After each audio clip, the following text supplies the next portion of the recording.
Between 1854 and 1929, over 250,000 children were loaded onto trains in New York City and shipped west. They were handed to strangers on train station platforms in towns most Americans had never heard of. The official story calls it one of the great humanitarian missions in American history. But the towns those children were sent to and the timing of when they arrived tells a different story entirely. Before we dive in, comment where in the world you are watching from and don't forget to click subscribe. The Children's Aid Society was founded in 1853 by a man named Charles Loring Brace. He was 27 years old, a minister's son from Connecticut, educated at Yale, and genuinely disturbed by what he found when he arrived in New York City. The city in the early 1850s had a street child problem that was visible and severe. Children who had lost parents to disease, to poverty, to immigration collapse lived and worked on the streets in numbers that shocked reformers. They shined shoes, sold newspapers, picked pockets, begged. They slept in doorways and under stoops. Contemporary estimates of homeless children in New York in 1853 range from 10,000 to 30,000. Brace looked at these children and saw, genuinely, children who needed help. He also looked at them and saw something else, something that his writing makes explicit in ways that later hagiographers of the Orphan Train movement tend to soften. He saw a dangerous class.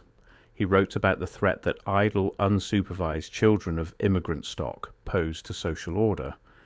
He worried about what happened when a generation raised without Protestant values and rural discipline reached adulthood in a rapidly industrializing city. The Orphan Trains were a humanitarian project and a social control project simultaneously, and Brace never seemed to notice the tension between those two things, or, if he noticed it, he did not find it troubling. The mechanism he developed was straightforward. The Children's Aid Society would gather children from the streets and from the city's overwhelmed orphanages, put them on trains heading west, and deliver them to rural families who had agreed to take them in.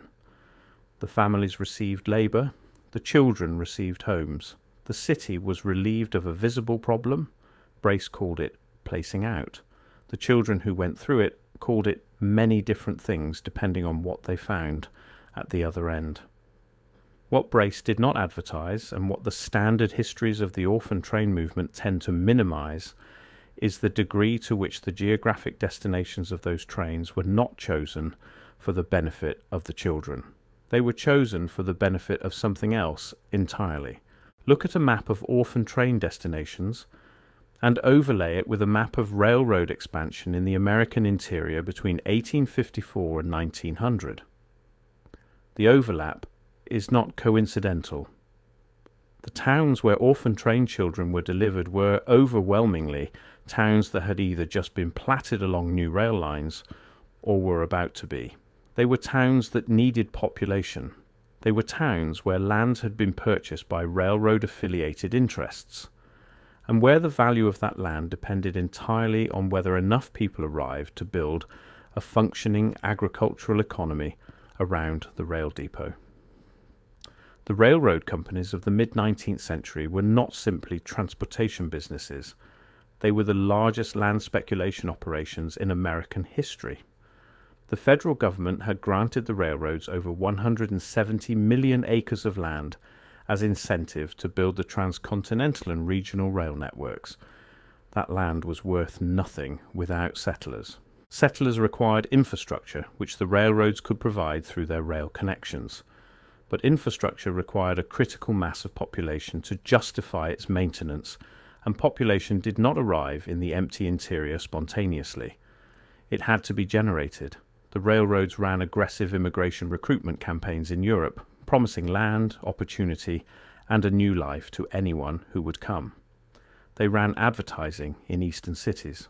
They offered reduced fares to settlers heading west. They partnered with state immigration boards and territorial governments whose own fiscal interests lay in increasing the taxable population on their land grants. And they also, through a web of civic and philanthropic relationships that the historical record documents but the standard narrative does not emphasize, maintained connections with the charitable organizations in New York that were looking for places to send children. Charles Loring Brace was not a railroad agent. He genuinely believed he was saving children. But the infrastructure that made the orphan train system possible, the reduced rail fares the Children's Aid Society received for moving large groups of children, the networks of local agents who identified receiving families in destination towns, the civic booster organizations that organized the platform events where children were displayed to prospective parents, all of that infrastructure was either provided by or coordinated with interests that had a direct financial stake in populating the towns where the trains stopped. The local agents are the most revealing element of the system. In each destination town, the Children's Aid Society worked with a local contact who would organize the receiving event, vet the families who wanted children, and manage the placement. These local agents were almost universally connected to the commercial and civic leadership of their towns. They were merchants, bankers, newspaper editors, land agents. They were the people whose prosperity depended on the town growing. A child placed with a farm family 10 miles outside town was a farm labourer added to the agricultural base that fed the town, a future consumer at the general store, a future depositor at the bank, a future subscriber to the newspaper. The humanitarian framing of the placement event, the children displayed on the platform in their best clothes, the crowd of community members coming to offer a home, obscured an economic transaction that served the interests of the town's commercial class as directly as it served the interests of the child. The selection process at the platform events made the economic dimension explicit in ways that contemporaries noted and that surviving accounts preserve. Families came to choose.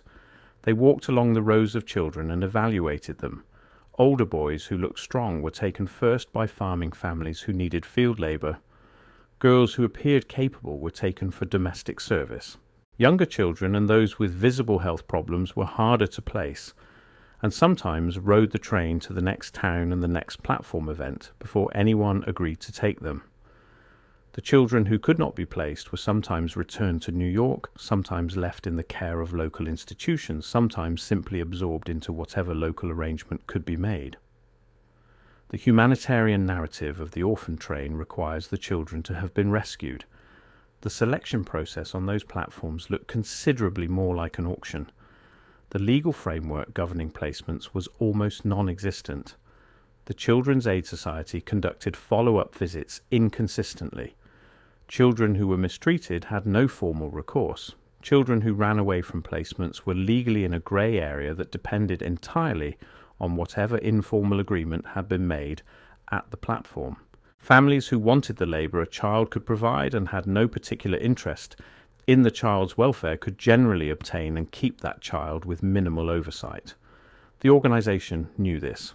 Brace's correspondence acknowledges cases of abuse and exploitation. The response was almost always to treat them as exceptions in an otherwise successful programme, which is what happens when the programme's survival depends on maintaining the philanthropic narrative. There is another dimension to the selection process that the celebratory accounts of orphan train history almost never mention. The children on those platforms were being evaluated not just for their labour potential, but for their assimilability. Agents of the receiving communities had preferences about ethnicity, about appearance, about the perceived background of the children they were willing to accept. Children who appeared too foreign, too dark, too visibly marked by their immigrant origins were harder to place in communities that understood themselves as Protestant Anglo-Saxon and settled. The humanitarian mission of saving children operated through the same racial and ethnic filters that shaped every other social institution in 19th century America, and the outcomes of the placements reflected those filters in ways the organizations running the program documented without apparent discomfort. The ethnic and religious dimension of the placements adds another layer that the standard history tends to smooth over. A significant percentage of the children gathered from New York streets were Catholic, the children of Irish and Southern European immigrants. The families who received them in the rural Midwest and Plains were overwhelmingly Protestant. The Children's Aid Society was explicitly Protestant in its orientation and explicitly concerned with the Catholic Church's influence over immigrant communities in New York. Brace wrote at length about the danger of children remaining in Catholic institutions and under Catholic influence.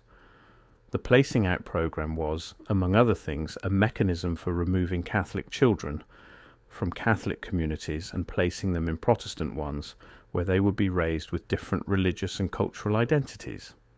The Catholic Church understood this and fought the Orphan Train movement actively, establishing its own competing child welfare institutions and lobbying against the placements. The conflict between the Children's Aid Society and Catholic institutions over orphan train children was genuine, sustained, and reflects the degree to which the humanitarian project was inseparable from a project of cultural assimilation. The children themselves left records. Oral histories collected in the mid-20th century, memoirs, letters, and the testimonies gathered by organizations that document orphan train history present a picture that is genuinely mixed. Some children found good homes, were adopted by families who treated them as their own, built lives that would not have been possible in New York.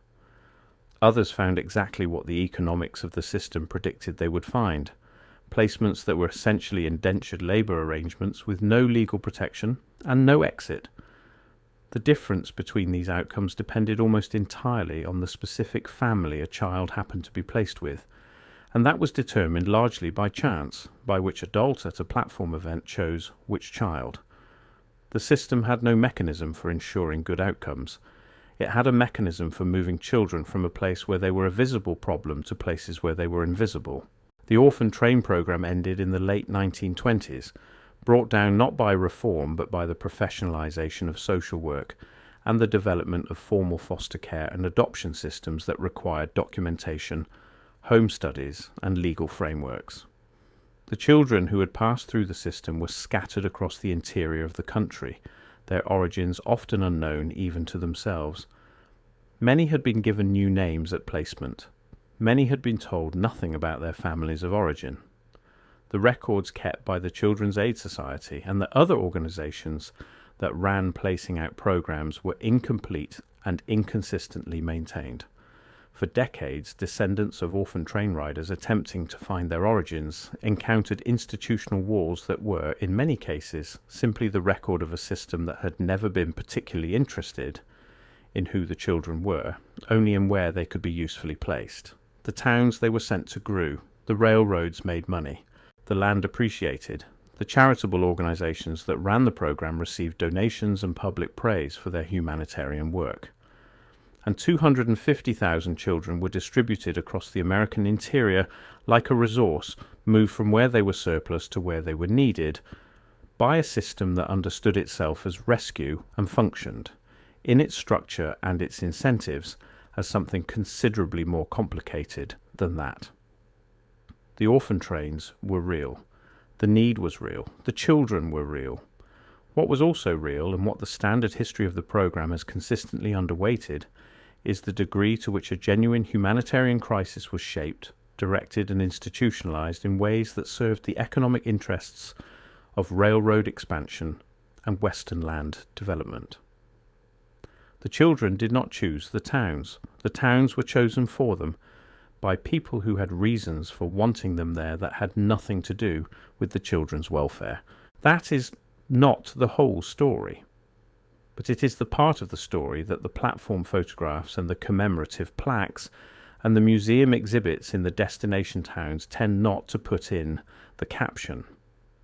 Between 1854 and 1929, 250,000 children were placed on trains and handed to strangers in towns that railroads needed populated. Charles Loring Brace called it saving the dangerous classes. The railroads called it nothing at all, because they were not officially involved. The children called it whatever their experience made it. The land speculation that shaped where those trains stopped kept appreciating, and the towns that received those children built themselves into cities that still stand today on ground that was made valuable by the same machinery that moved the children onto the platforms.